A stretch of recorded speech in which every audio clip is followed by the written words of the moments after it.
Hello everyone, this is Anthony O'Flynn coming to you live from the Sunshine Coast here in Australia, and today I'm going to be joined by Danny Searle. We'll be discussing all things regarding the awakening and what 2019 has in store for energetically, all the different topics that are relevant for the awakening community. Danny is a counsellor, he is an author. He has a YouTube channel that has over 5 million views, Path to Ascension, and he's also a Pleiadian contactee. We've had a few technical issues. I think we might have ironed them out now. Can you hear me, Danny? Yes. Can you hear me? I can hear you. Good. Thank you. Double plus good. Double plus good. So, welcome to 2019. Everyone gets excited about the Gregorian calendar this time of the year and Pope Gregory and his way of tracking time, even though that's another part of the control matrix to disconnect us from the true rhythm of the universe and true cycles of time. So today, Danny and I are going to be discussing everything regarding the awakening, the ascension and the upgrades, all the exciting topics.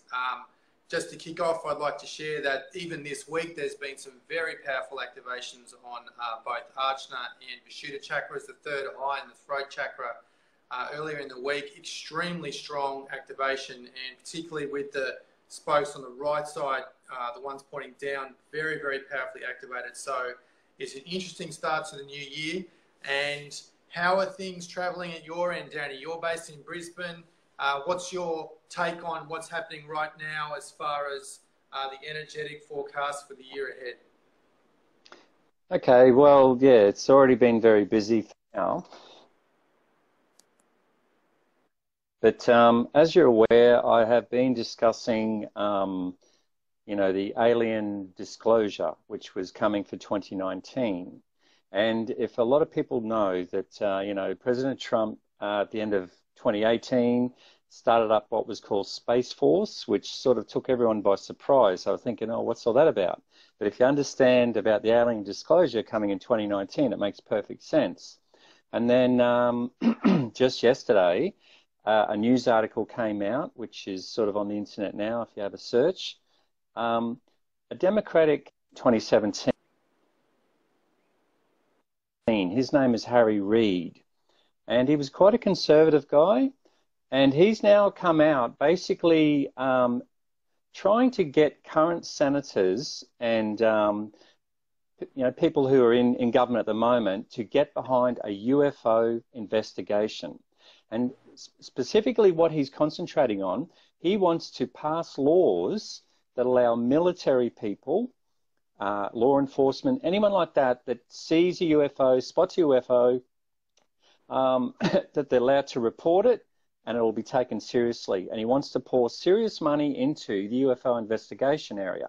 So again, to me, this looks like they're gearing it up again. They're going up another notch now, because what they're actually trying to do is create a scenario where military people can literally now come out without fear of prosecution, without fear of ridicule, without fear of losing a promotion, all those sort of things they've used in the past to keep people quiet. He's now trying to literally pass laws to allow these people to come out and tell what they know, right? So if you look at talks I've done and things like that in the past, this is exactly what I said is going to happen, that they're going to do this introduction. I mean, they've been doing a slow disclosure for the last 50 years leading up to this point. And I did say that come 2019, they're going to start ramping it up. And so I think given the timing, given it's Harry Reid, he's retired, so they can't demonize him, within the government. They can't say, oh, he's a crazy Democrat or he's a crazy Republican. No, he's a retired guy, so he's sort of immune from the usual sort of vitriol that he would receive. But he's also highly respected, very respected from both sides of government in America. So to me, he's like the perfect candidate to bring this particular topic forward. And as I said, it's literally designed to allow military people to come forward with their story and get it out there. So I would expect in the next month, maybe 2 months or something, we're going to start to see a trickle that will lead into a tsunami of very high-ranking people coming forward and saying, yep, they're here, they're real, you know, get ready for it, sort of thing. And then, as I said, you put on top of that the Trump Space Force, and people are saying, oh, why would he have a Space Force? Simple. If I knew, you know, a Russian delegate to come and visit me, I'd want to get people that speak Russian, right? I'd want them to understand the Russian culture. I would want them to understand everything about Russia with that sort of stuff. And I would form that team before I had those people come and visit me. And that's exactly what Trump's doing, I think, with the Space Force. He's getting people that are experts in UFO, in blah, blah, blah, blah, blah. And they're the ones that are going to lead the introduction, you know, the welcome committee, so to speak.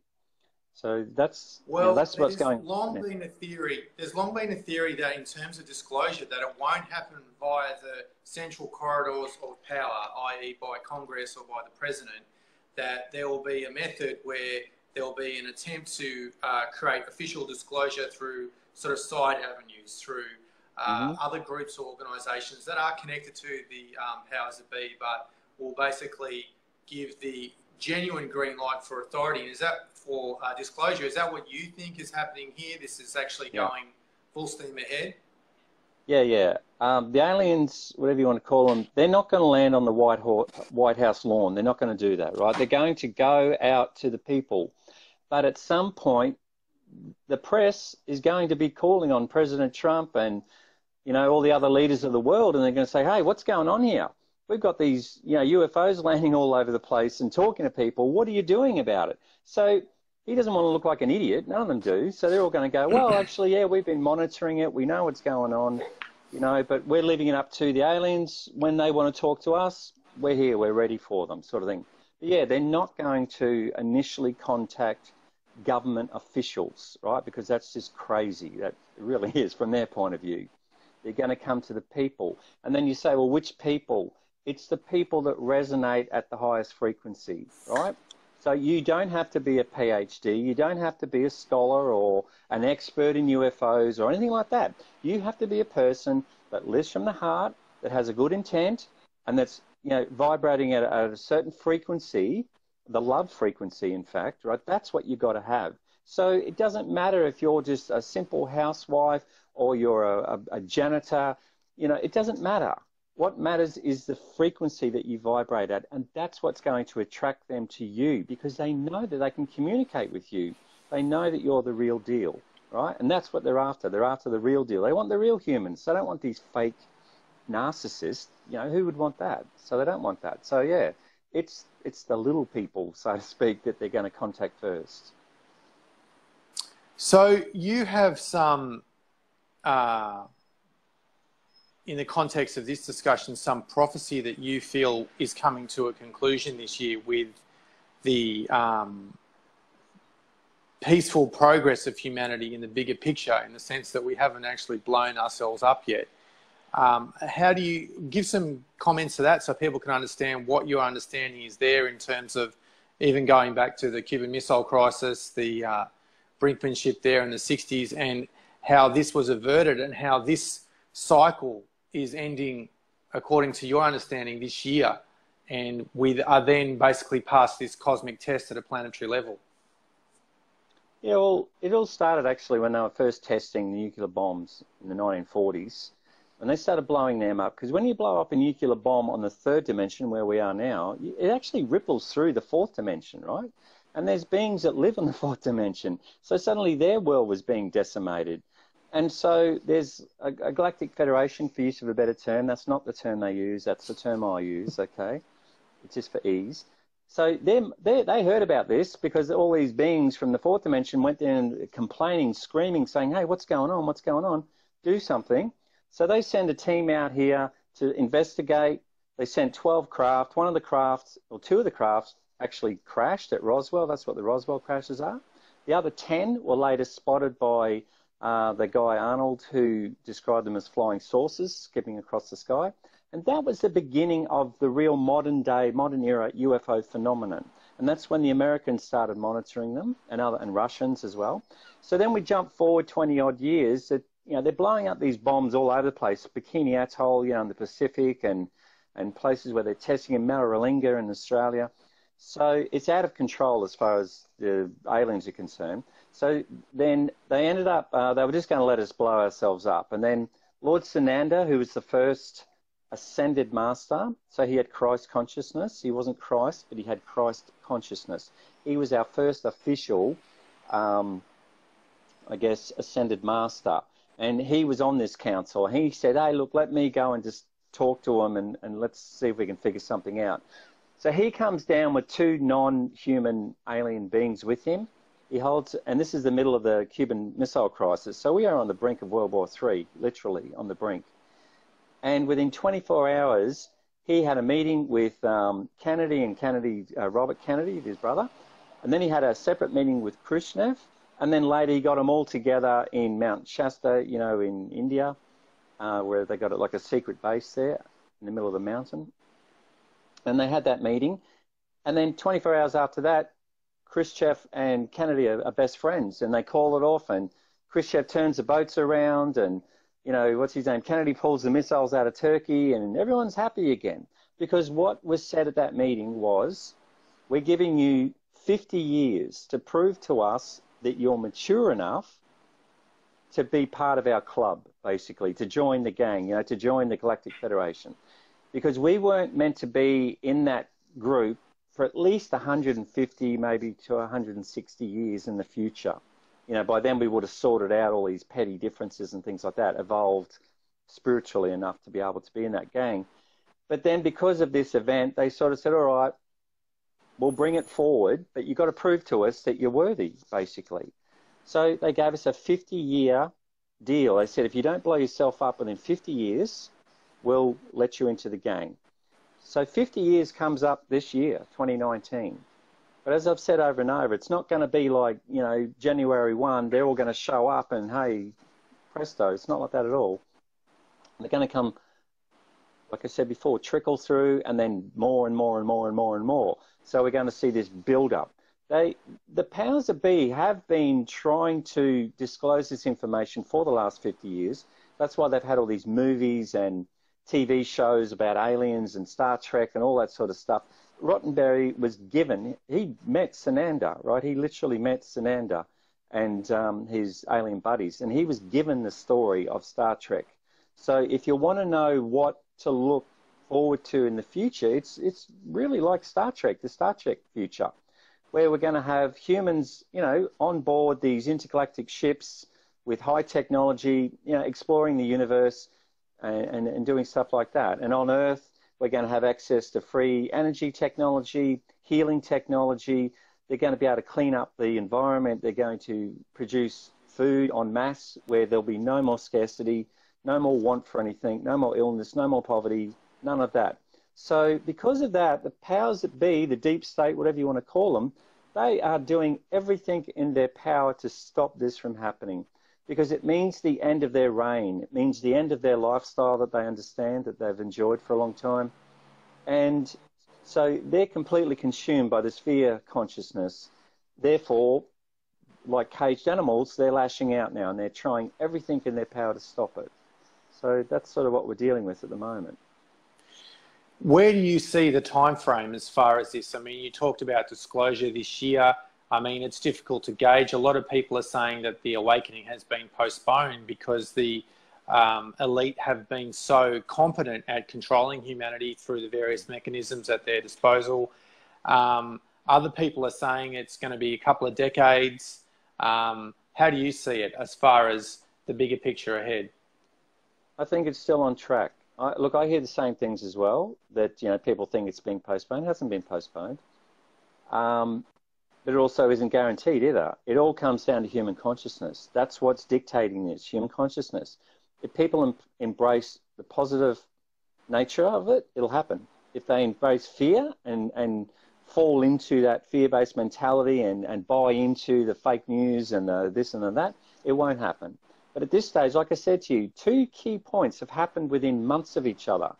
And that's telling to me. That's very telling. And that's the Space Force and this Harry Reid business. That says we're right on track. We're absolutely right on track.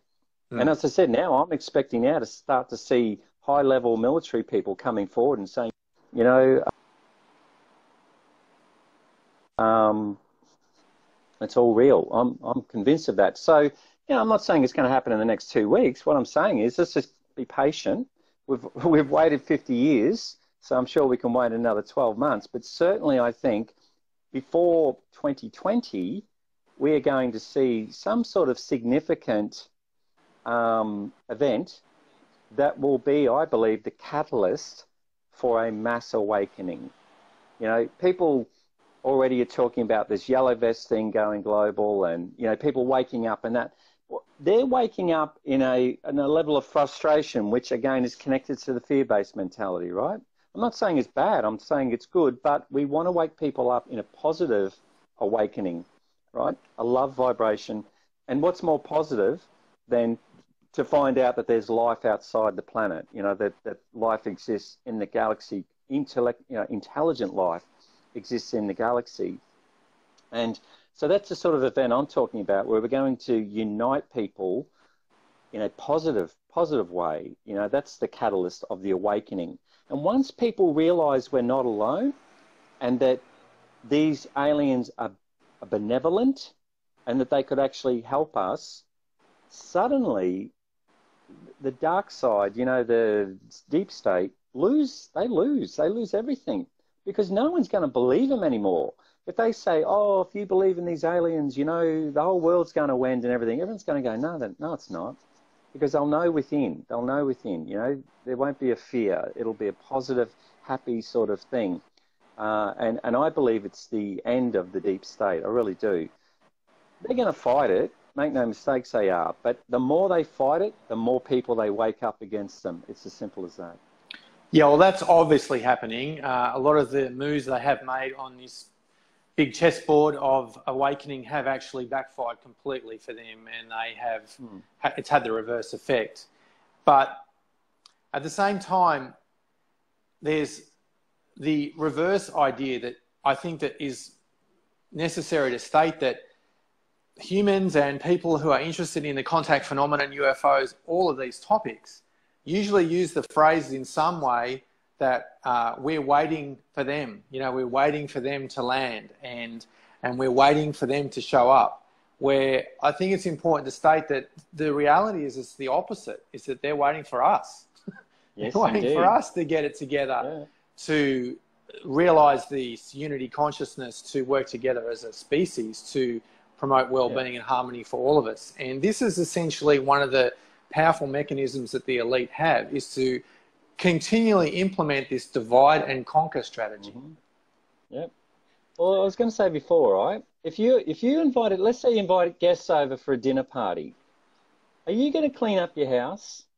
Are you going to put on your best outfit, you know, and you're going to dress the table, beautiful cutlery, you get the special cutlery out and the nice plates?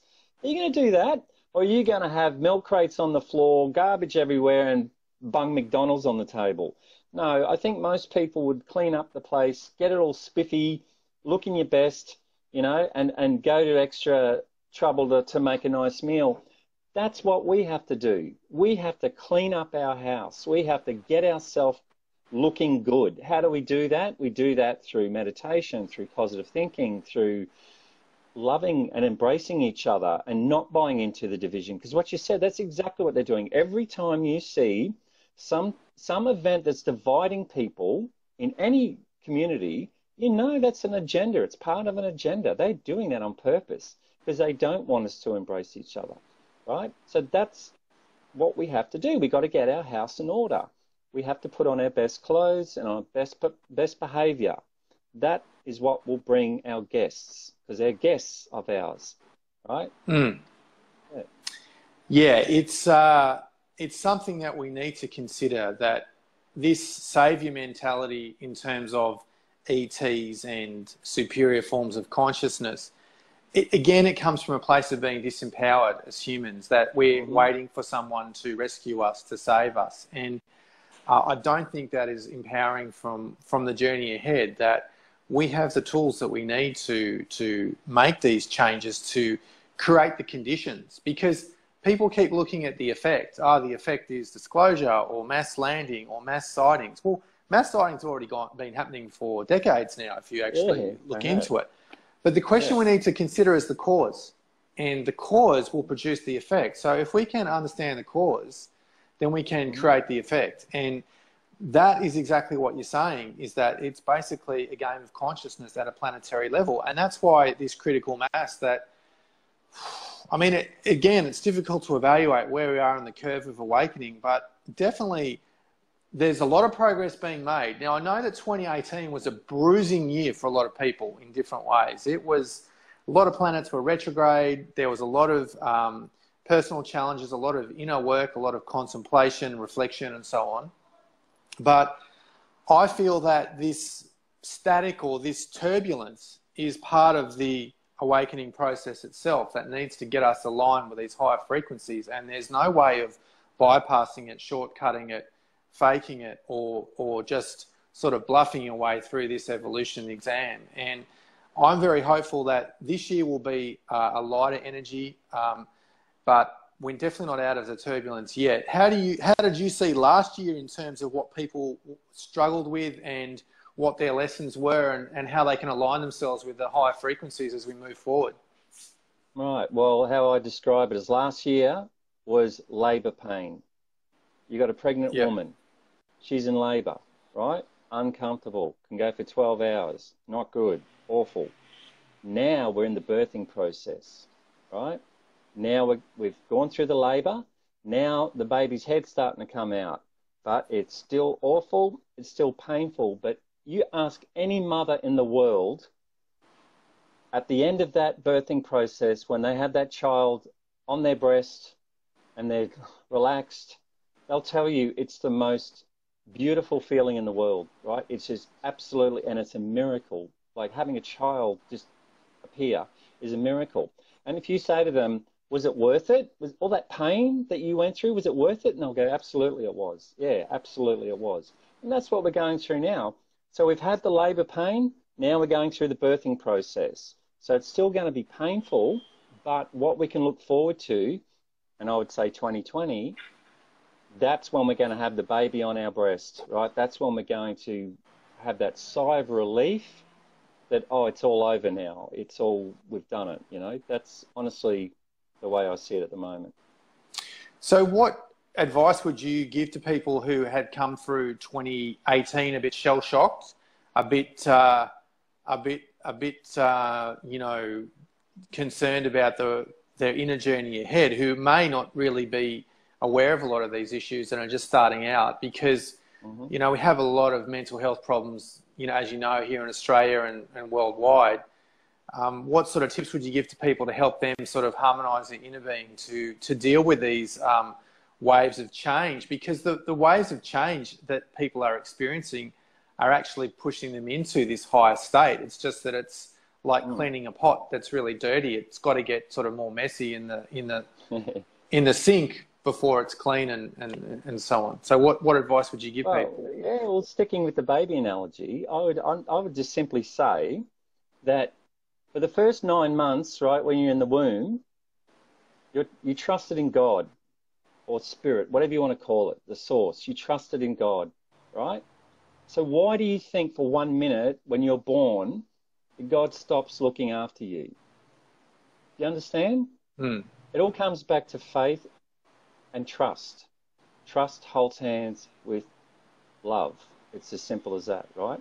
So no matter how much the world is falling apart around you, no matter how many relationships you lose or break up, that's all happening for a reason. They're happening because what doesn't serve you anymore goes. It has to go, right? Because it doesn't serve you anymore. So rather sit there thinking, oh, woe is me, what am I going to do? Go back to basics. I always say that to people. Go back to basics. What's basics? Trust in source. Trust in God, whatever you want to call it, in the divine. Trust in God. And say a prayer. Do a meditation. And just say, I am willing to do whatever it takes to find truth, to get me through this. Please help me. And you'll be surprised. You'll be helped, right? I'm not saying you're not going to suddenly have $1 million dropped on your lap or, meet the man of your dreams. I'm not saying that at all. But what you're going to have is the fortitude the constitution to actually get up and keep going. Because that's what you're being asked to do right now. Get up and keep going. You're almost there. We're almost there. I can't impress that enough. And if we just keep slogging it out just for one more year, I really think the rewards are going to come in 2020. But like you said, you know, when scrubbing a pot, good analogy, that you've got to put in that hard effort to get the shining thing at the end. And I honestly see this. Like I said before, we went through the labour pains, now we're going through the birth pains. And it only gets better after that. Resilience is a big theme that people are developing. From my perspective, I think that you know, what you've said there basically is the theme of resilience and how we can be more resilient. And I think it really comes back to mindset as far as dealing with the challenges that we're experiencing that perhaps don't have an easy solution. And, you know, we're always looking for a quick fix, but some things in our life just don't have a simple solution, and we have to live with some forms of adversity, perhaps indefinitely, perhaps for a certain period of time. But people make situations difficult. I don't believe that they're impossible situations. And just, sorry to interrupt, but just one thing I would say, a quick fix, you want a quick fix?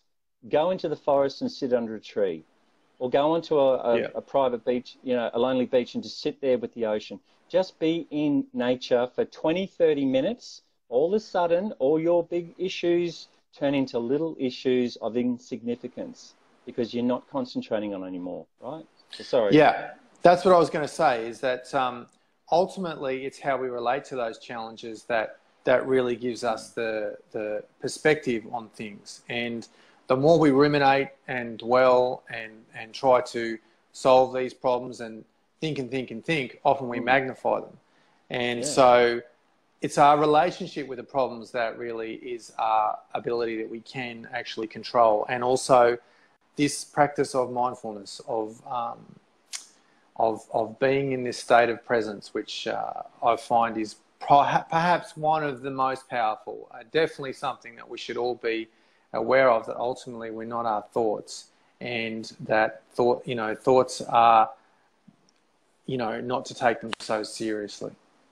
No, exactly. But, you know, what people call issues, challenges in their life, I call choices. What you're being asked is to make a choice. And sometimes it's a choice we don't want to make. We know intellectually what the correct choice is, but our heart tells us differently for whatever reasons. But sometimes we just have to look at it logically and think, well, you know, as much as this choice is not what my heart wants, it's for my better good. And that's really what we're being asked now, is to make a choice. What serves me and what doesn't serve me. And it's as simple as that. Yeah, and a lot of these challenges are related to the ego, you know, and this is the difficulty that as a collective we're going to experience going forward in the shift, is that to become more heart-centered, it means making sacrifices. And the sacrifice is, you know, being selfish, being self-centered, being arrogant, being egotistical, being all these things, and not just giving it lip service, but genuinely embodying that. And that's why, I mean, it's a bit of tough love, but that's why so many people have been struggling, is because the vibrations coming through of a higher frequency are shifting us into that state of unconditional love, of selflessness, of self-abnegation and true humbleness. And that's the juxtaposition, like, or the versus the ego. And so the ego is wrestling with this me, you know, I want this, I want to be successful, I want to have these material things, I want all these things. But the soul has its own agenda, which is more related with for this incarnation, universal, with the frequencies. What's that? Well, yeah, the soul's interested in the universal agenda. Yeah. Not the ego's agenda. Exactly. Yeah. And no, that's this is why we are collectively on the collision course. The ego and the heart are like on a collision course. And the frequencies previously, before end of 2012, have been more ego-based. But since then, the shifting process of the subtle energy has meant that we are actually able to connect with these higher frequencies more easily. But it's very foreign for a lot of people. So no, it is.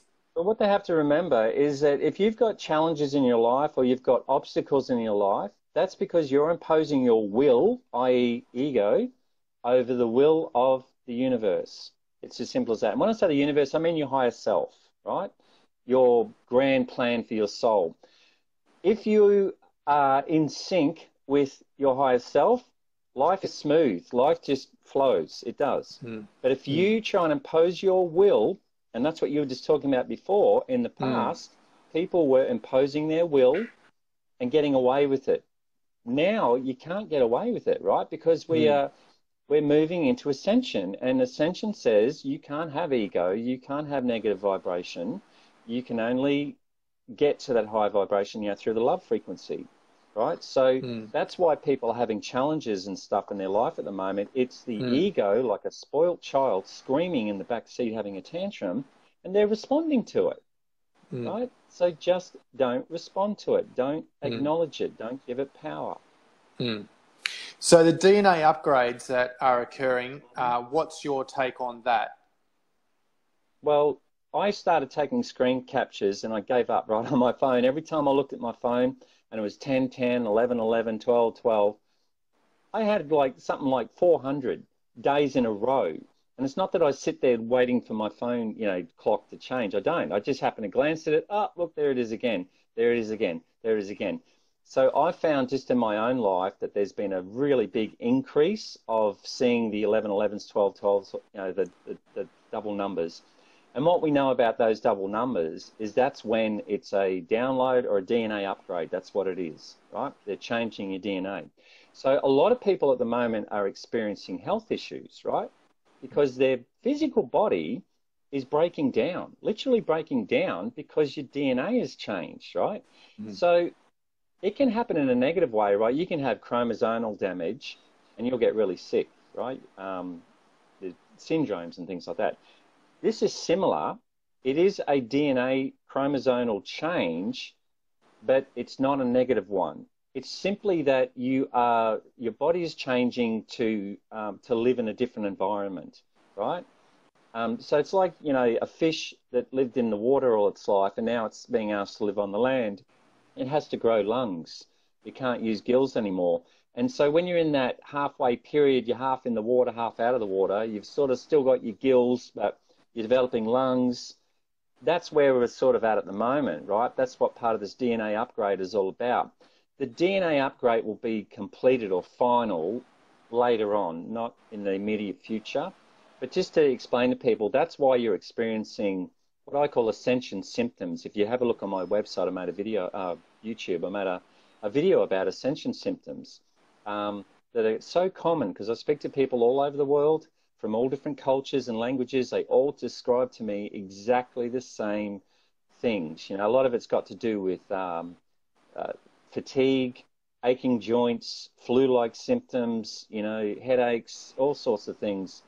Sleeping patterns are just all over the place. Their diets are changing, right? They're moving more toward vegetarian or vegan, not for any moral reasons, but purely because their body cannot process heavy foods anymore. The amount of people I've known that have given up alcohol, all those things that create a negative vibration in the body, people are they're walking away from them. They're not leaving it for some health kick or because some moral thing. They literally are waking up and going, you know what? I don't want to drink anymore. I just can't tolerate it. I don't want to eat that stuff anymore. I just can't tolerate it. So that is becoming more and more common. And again, it's in sync with this ascension process because their bodies are changing. There was a massive download. It was toward the end of last year. I can't remember the exact. It was over a period of the last full moon. It was the last full moon of the end of last year. It wiped me out. It literally wiped me out. And I thought, what's going on here? And then I'm starting to get messages from all these people around the world saying, what the hell's going on? So some massive positive energy, but it was so positive that it was so refined that it wiped us out a little bit, right? It was too much. It was just sort of too much. But I know that was part of then. I spoke with my guides and they said, yeah, that was part of the upgrade. You got a massive upgrade, right? Because you're going to need it for the next 12 months. You're going to need this massive upgrade. And that's what it was. So, yeah, I mean, I'm experiencing occasionally as well where I just, my biorhythms just plummet and I just need to have a nap, even for just 20 minutes. It's not because it's summertime in southeast Queensland or you know, just had a big lunch or something. No, it's just like, man, I'm just wiped out. And it's a phenomenon I've really only started to experience properly maybe, I don't know, 18 months ago, 12 months ago, I'm not sure. But yeah, a lot of other people experiencing the same thing. I think that really our kind of way of living, of sort of controlling things, of 9 to 5, I'm at work, or this time I should do this. Things are getting kind of a bit challenged in this way, that we're moving into a different process of integrating, listening to our body, listening to what we need to do in terms of what we're putting into our body, and also, you know, personal choices and all the things that this awakening process is bringing up for people. So what would you say to people who are kind of finding themselves a little bit like they don't know who they are anymore? Like this kind of, there's this rebirth going on, that they're becoming a different person. It's kind of not, it's causing a lot of challenges in their relationships with their family, their friends, and so on. And I mean, how to move forward with this, because people are kind of really are sort of in this groggy stage where they're waking up and nothing is making sense of their old life anymore. How do they integrate the changes in this way? well, embrace it. Don't fight it. That's the first thing. Don't fight it. And what you're talking about before, the sleep thing, people describe it to me like narcolepsy. 1 minute they're doing something, next minute they're out. You know. But don't fight it. Embrace it, and get excited about it. Right? If you get excited about it, it actually speeds it up. It makes it come quicker. So, you know, you'll push through it quicker. Look, I understand fully about, you know, having differences with family members and partners and things like that. Again, it's very common. It's happening everywhere. Try and deal with it as amicable as possible, but also don't buy into the fear of being alone or being, you know, not able to support yourself and things like that. Because if you, like I said before, if you're in the flow, you'll be looked after. It's just, that's all I can say. Just have faith, trust me on that, but you will be looked after. It's not the end of the world. And the people that are dropping out of your life, it's because they are not on the ascension path. It's as simple as that, right? They're not going to ascend. You know, you are. So if you want to wait 26 million years for the next round of ascension, then go and hang out with them. I'm serious. Otherwise, if you don't want to do that, then you let them go with love. Let them go with love and compassion, and focus on yourself. Yeah, well, from my perspective, that this process we're going through, there is a window.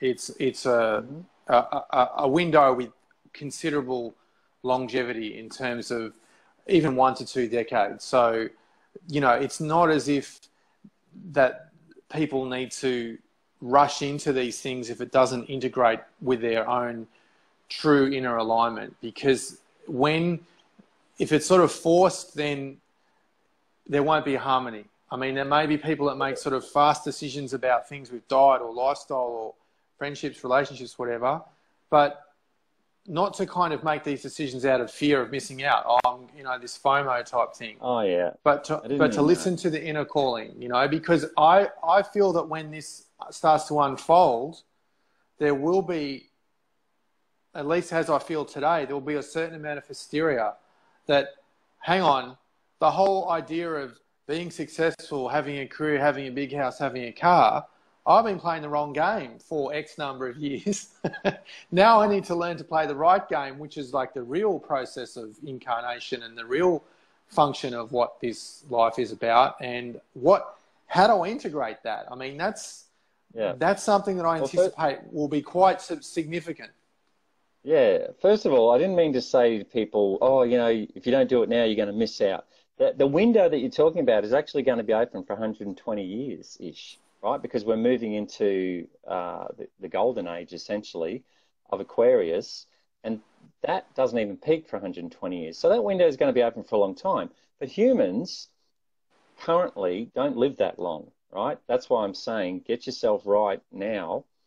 But also, you know, if and when the aliens come and they're going to give us life extension technology and things like that, you may be living to 120 years old. So, yeah, I don't want people to get the idea that they've got to panic and, you know, suddenly do this all. All I'm saying to people is that if you're living with the true intent and a high vibration, don't get caught up with the family dynamics or the friend dynamics, you know, losing friendships and losing family. I'm not saying just walk away. What I'm just saying is don't buy into it. Don't get caught up in it. Just project love toward them and compassion, because you can't help them, is all I'm saying. And if they want to carry on, that's their business. It's not your business, right? But what you're saying, and also there's nothing wrong with having material possessions, right? Yeah, yeah. There really isn't. Again, it comes down to intent. If your intent is to amass material things, then you won't ascend, because that's where your intentions are. But if you have, just by, you know, the nature of your work, the nature of what you do, you're successful and you have a nice house and a car, that's no big deal. That's not a problem. As long as they don't become your focus, that your absolute focus. And the one thing I say to people, but who say to me, you know, they want to ascend, I say to them, are you prepared right now to walk out of your house and just leave everything behind and get in a car or a boat or a plane or a UFO, right? Would you be prepared to do that right now? Right now. Just leave everything. People, dogs, cats, all your possessions. Could you do that now? And if they balk at anything, I say to them, that's what you got to work on then. We've got to work on detachment. That's what we're asked to do now, is work on detachment. So there's nothing wrong with having these personal things around you, but be prepared to walk away from them without feeling any sense of guilt or loss, you know, or regret, any of those things. You just think, well, they served me for when I needed them, but I don't need them anymore. I can, you know, I'll give them to someone else. I'll leave everything out on the footpath and people can take what they want. That's sort of the attitude that you have to adopt as far as material things go. Do you understand? So there's nothing wrong with material things, but don't hang on to them. It's a relationship. I mean, yeah. You know, the great story of Alexander the Great before he died, he said that he had 3 wishes when he died, and one of them with his funeral was he wanted two holes drilled in the coffin and his hands outside the coffin, palms up, nothing, as a symbol that even I, Alexander the Great, you know, has conquered countries and has treasures beyond most people's imagination, is leaving this reality with nothing. Yeah. And, you know, it's like one of his great life lessons, obviously, to make that statement at his funeral. Yeah. So, yeah, that's going to be something that this dense material reality will be a point of growth for many people, to move on and to embrace things that are more permanent. And obviously that's a relationship with our soul, and obviously embodying a change of values and a different coming from a different perspective. You have also been doing some research into the rainbow clouds as far as more tangible evidence of this shift actually starting to become more physical, more tangible. What's your take on that? Okay, so I was talking to spirits. It was probably 12 months ago. I'm just trying to remember exactly. It was a while. It was last year anyway. And when I was doing stuff on talking about Ascension and things like that, and I sort of said to them, you know, what's some physical proof? What's something that scientists would believe? You know, that if I went to science sort of thing, what would they believe that this is a true thing? And then they came back and they said, oh, actually, you're going to start seeing rainbow clouds. And I didn't have a clue what that was. I thought, what's that? And there was nothing even on Google. There was nothing, you know. And then eventually they started showing up in the news. So there was one off the coast of Mackay in Queensland, not far from you, and different parts around the world. And then just probably a week ago, I posted something. Another short video was captured in America. So what it looks like is a cloud in the sky, just a single cloud, and all around it is this big rainbow colours all around it. Not an arc rainbow, but the whole thing is rainbow. And basically what it is we've got a magnetic field around the Earth that protects us from the sun's radiation, you know. So when the sun has a solar storm and it hits that magnetic field, we get the aurora borealis, you know, the northern lights that everyone knows about. You also get the southern lights as well, right? Not as much. That's the same concept where these rays are hitting the magnetic field. But part of the Earth ascending, because that's what it's doing, Earth is a living, breathing organism, right? It's ascending as well. It's breaking down. Just like our bodies, when I was talking before, the DNA is changing. Well, the Earth's DNA is changing as well, and it's breaking down. And one of the signs to look for is that magnetic field around the Earth is what holds us into the hologram, the third dimensional hologram, right? And once that starts to dissolve or disappear, the fourth dimension starts to merge, to come in, right? Higher energies and things like that. You're going to start seeing weird things. So it doesn't just collapse all in one hit. And this is what they were explaining to me. It's going to collapse in little pockets. And then eventually, you know, like it'd be like a spider's web that starts to just disintegrate. That's what's going to happen. So when we're seeing a rainbow cloud, what we're seeing is that part of the sky or Earth has lost the magnetic field, in that it's got a hole in the magnetic field. The sun's rays are coming through, hitting the cloud, which acts like a crystal, you know, creates the rainbow effect. So what they're saying is that's evidence that the third dimension is now starting to, what's the word, disappear, you know, to dissolve, and that we're merging with the fourth dimension. And I can guarantee you too, well, I can't guarantee it, but I'm pretty confident. If I went outside today and saw a rainbow cloud and I took 100 random people off the street and said, hey, look up there, what, can you see anything? They'd say, yeah, I see a cloud. They wouldn't see the rainbow. I can't guarantee it, I guess. I just think if you are attuned to that higher frequency, you're going to start to see these things, right? But if you're not attuned to it, the average person, they won't even notice it. They won't even see it. But those of us that are attuned to it, I think they're going to see it more and more and more as we merge with the fourth dimension. And again, it's just another natural process of this whole process. So what other things do you think people should keep an eye out for? I mean, there are a lot of those anomalies with the clouds showing up more and more now. Various, very unusual clouds. I'm not talking about chemtrails, but clouds themselves that are very unusual shapes. What other sort of things do you think people should look out for? Oh, look, I just say look out for any signs at all, omens. You know, in Mecca, for example, they just had a massive locust invasion. You know, where all these locusts descended on Mecca. And it reminded me of biblical times, you know, where they have these plagues, you know, and people are joking, oh, in 3 months we're going to have a plague of frogs that are going to go into Mecca, because that's what happened in ancient Egypt, you know, with Moses and everything. But look, I don't know. We're just seeing massive die-offs of insects and birds and animals and things like that. We're seeing all these weird weather patterns. It's all being driven by the sun. It's got nothing to do with man-made global warming. And asteroids, you know, there was an asteroid that skimmed past us a couple of days ago, which, again, I said in all my videos, we can expect to see more asteroids and things like that as this ramps up. Are we going to get hit by an asteroid? No, I don't believe we are. I think it was a shot over the bow, so to speak. You know, it was a warning saying, hey, because no one saw it coming. They saw it after the event, and NASA even admitted that. They said, oh, we didn't even know that was coming. And it was a big one. It was Mount Everest size, right? Because it would have been an extinction level event.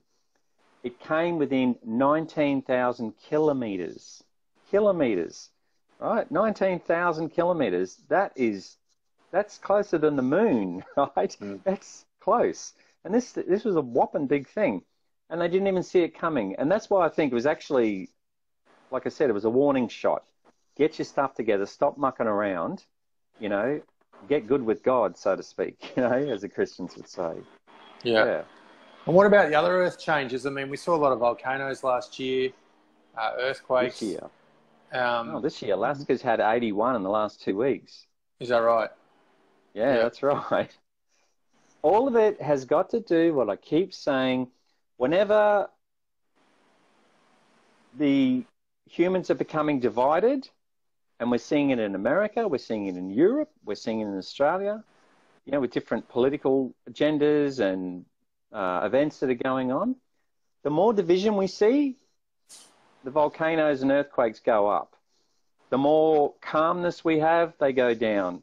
It's literally a barometer of human consciousness. When we go into fear, division, they go up.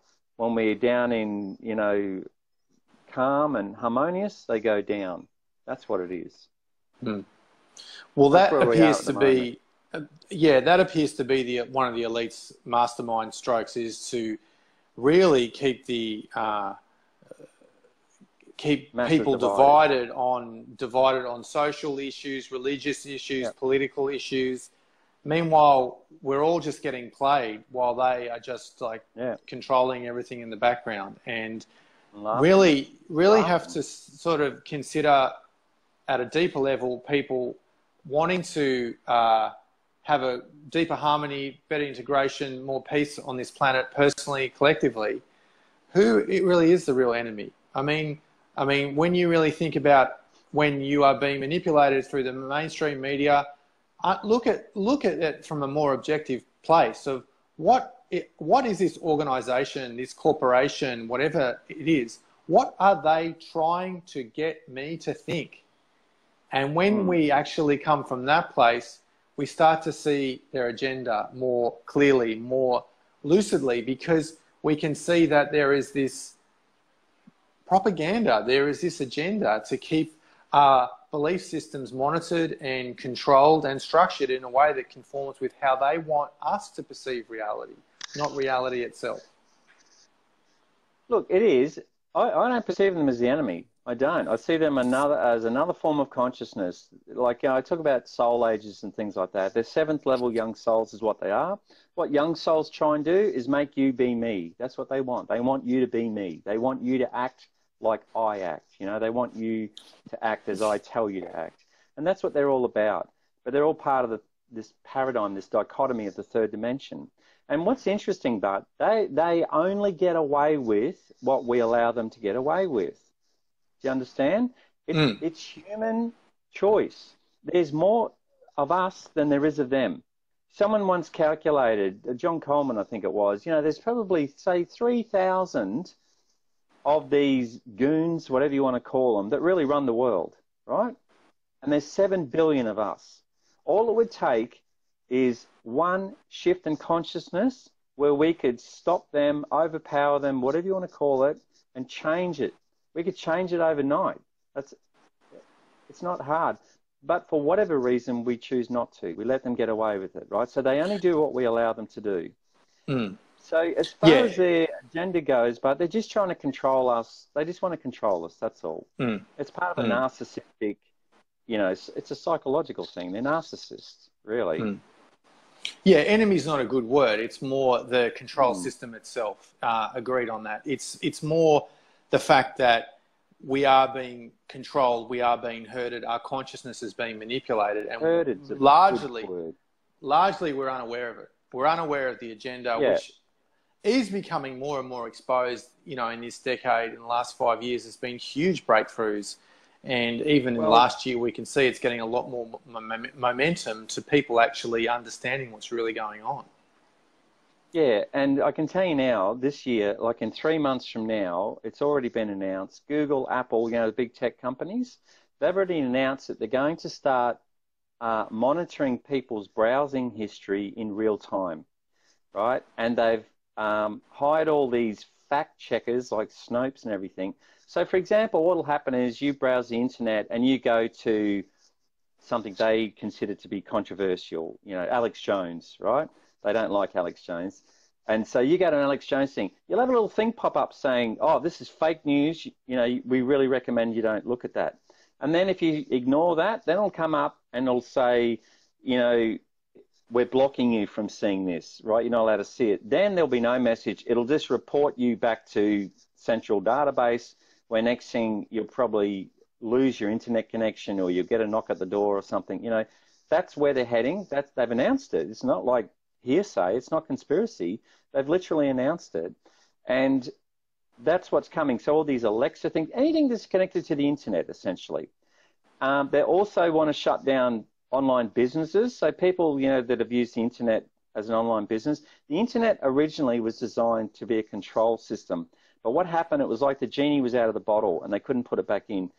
And so now they're trying to bring it back to its original, what it was meant to be as a control system. So now they're talking about also that if you want to sell stuff online, on YouTube, for example, a lot of people sell stuff on YouTube, they're going to charge you for that honor, right? They'll charge you to use YouTube as a platform to sell goods and services and things like that. So they're really ramping up. They were going to do this whether Hillary got in or not. If Hillary had got in, they would have done it quicker, but they're still going to do it anyway, even though Trump's in. They're still going to do it because, it's their own agenda. So that's something, that's going to come, and I think it's going to blow up in their face like everything does, But on the positive side, there's already a lot of chatter going on around the place that there's massive class actions now by conservatives who are being banned and shadow banned and all that sort of stuff. They have now, with lawyers as we speak, putting together these massive class actions where they're going to sue them, for discrimination, essentially. And it's a pretty airtight case, really. And we're talking billions. It's going to wipe out, a lot of people are saying it's probably going to wipe out Facebook and possibly even Twitter. They can't guarantee it, but it's going to hurt them big time, big time. And you can see now, too, that they've just gone after Bezos, because Bezos is a big deep state guy. It's now come out, his girlfriend that he was having an affair with has now turned on him, and she's released all these X-rated pictures he sent of himself to her and stuff like this. This is while he was married to his wife. So he's about to topple. That's Amazon, if you don't know. So Amazon, so they're already saying it's going to hurt Amazon's stock prices. Yeah. So a lot of these big tech companies who have been manipulating us for so long are suddenly, this year, I believe, are going to cop it in the neck. They're going to pay for their past sins, so to speak. So it's not all doom and gloom. I can tell you that right now. There's a lot of stuff going on in the background. Trump, I think, definitely is going to get another Supreme Court pick because Beta Ginsburg's on her last legs, right? So he'll get another SCOTUS. That's a positive. So there are positive things happening. We've got the wall business going on. Will he get the wall? I think he will. Through hook or by crook, somehow he'll get it. That'll be a positive thing. So there are positive things going on, but for every positive thing, just remember, there'll be a counter to it. There'll be some sort of counter. But we'll win the day. We will. The light will always win. What would you say in this epic battle on this planet that is transpiring moment to moment of the light and the dark, that is, at least at this stage, more people are becoming aware of the dark, and I think at the same time also of their own inner light, that really the solution is to amplify the light in your own being and to transmute the darkness, not to ignore it. The New Age movement has really not lost its way. Yeah, it has not delivered on what it could have, as far as making this process go global and with some real tools and some real genuine inner momentum.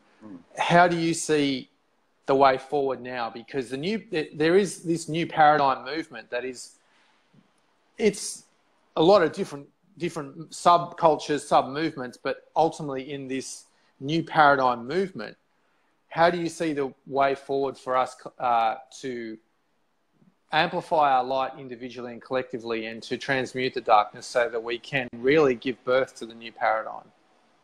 It's already happened. It's already begun, because otherwise we wouldn't even be having this conversation. Yeah. I've been doing this since, say, 1995, really, a long time. And I can tell you now, I've seen more awakenings, more enlightenment come in the last 3 years than I've seen in the last 30 years, literally, right? So Yeah. to me, someone that can step back and look at the whole process, I am sitting here going, oh my God, things are ramping up, they are speeding up. All I think people need to do, you just have to understand, look, I want to go back to, it's the old adage, right? Where you go into a completely black room where you can't see your hand in front of your face, right? It's dark as dark. And you light a match and instantly the room is lit up, right? The light, little light lights up a dark room, but you can't do the opposite. You can't have a light, you can't have a torch in your hand and make it all black. It doesn't work that way, right? So even the smallest light, and each of us are the smallest light, we can light up a dark room. And that's what we're doing. And it's just getting bigger and bigger and bigger because more and more people are waking up. And every time the dark side do one of their stupid things, it just wakes more people up, more people up. So this year in particular is going to be the Great Awakening, as I said. And I think there'll be a galvanizing point with the aliens, with the UFOs or something like that. It's going to make even the hardened, skeptic go, holy moly, what's this all about? And they're going to question everything. Trust me, they're going to question everything. And that's where we come into it, right? Because they're all going to be on the Google, on the search engines going, what is this, what is this, what is this? You're going to come across our websites, our Facebook pages, our this, our that. And that's what we have to be there for, right? This is what we've been leading up to, getting it all ready for them to find us. Once they find us, we just give them the blueprint. We just say, here it is, All right. Well, let's leave it on that note. Any final words, advice you give to people navigating this shift from their own personal perspective, Danny? Any tips, any info you'd like to conclude with? Well, like I was saying before, just try not to buy into the drama, right? And the fear. Look at it as a scientist would look at a petri dish. Be an observer, but don't have any emotional attachment to anything. I think that's really important. And work on yourself. No one is going to save you. No one can do it for you, right? You have to do it. You have to do the work. What's the work? Meditate 20 minutes a day. Drink a lot of water, pure water, not chlorine water, but pure water. Try and eat as healthy as you can, at least in moderation, Try and do what I call a 60-40 diet where it's 60% vegetarian, 40% meat and fish and things like that, So be vegetarian during the day and just at night maybe have a steak and 3 veg or whatever you want to do. 60-40, just for a start, just to try it out, It's just little things like that, that's all. But my main thing with people is don't buy into the negativity. Just don't buy into it. That's it. Yeah. It's an exciting time to be here. We have made a lot of progress, particularly, as you're saying, in the last few years. It'll be interesting to see how things play out, at least from my perspective, going into the next decade, particularly with the Pluto-Saturn conjunction next January 2020. In Capricorn, that's a massive trigger point there at an astrological level. We are seeing that there is a lot of social change. You mentioned the Yellow Vest movement. The first the first gatherings of that organisation in Australia start next weekend.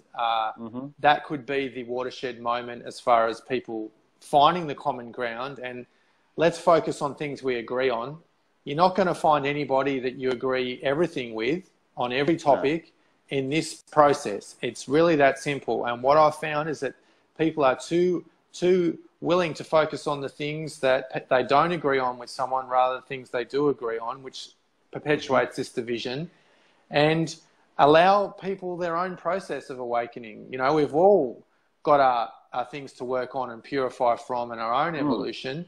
And it really is a case of tending to our own garden and not being in a place of judgment or criticism of others and so on, because really we're trying to find the common ground, find the unity, find the places that we can connect and we can agree on and go from there. Because as you said, with this example of the darkness, as there's a Chinese proverb that says, it's better to light the candle than to curse the darkness.